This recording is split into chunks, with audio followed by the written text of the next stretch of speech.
नमस्कार किसान साथियों, आज हम बात करेंगे डाकू या डायन मक्खी के बारे में, जिसे हम अंग्रेजी में रोबर फ्लाई कहते हैं। यह एक मांसाहारी कीट होता है और यह हमारी फसल में पनप रहे शाकाहारी कीटों को खाकर अपना गुजारा करता है।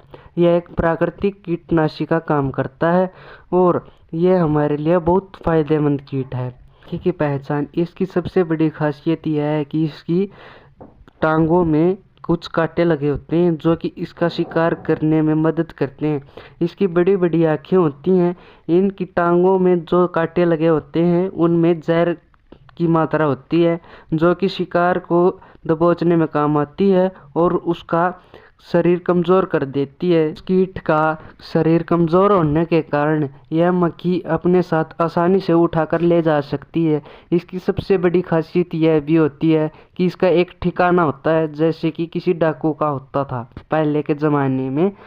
तो यह उसी अपने अड्डे पर बैठकर शिकार को निहारती है और शिकार की तलाश करती है, फिर झपट से उसे शिकार को अपना शिकार बना लेती है। यह अपना अड्डा इसी जगह बनाती है जहां इसका शिकार आसानी से मिल सके और इसे अपना शिकार आसानी से दिख सके, जैसे कि पौधों की टहनियों पर, पत्थरों पर या मिट्टी के डले पर ये अपना अड्डा बनाती है। डायन मक्खी का जीवन चक्र। डायन मक्खी की 4 अवस्थाएं होती हैं: अंडा, अंडे से बच्चा, बच्चे से प्यूपा और प्यूपे से प्रौढ़। अंडों की संख्या तकरीबन एक बारी में 100 से 1000 होती है। ये अपने पूरे जीवन काल में 1000 से 5000 अंडे देती है। 10 से 12 घंटे में अंडे में से बच्चा निकल जाता है। बच्चा अपनी 3 बार कांजली उतारता है। पहली कांजली वह 1 से 2 दिन के अंदर अपनी कांजली उतारता है।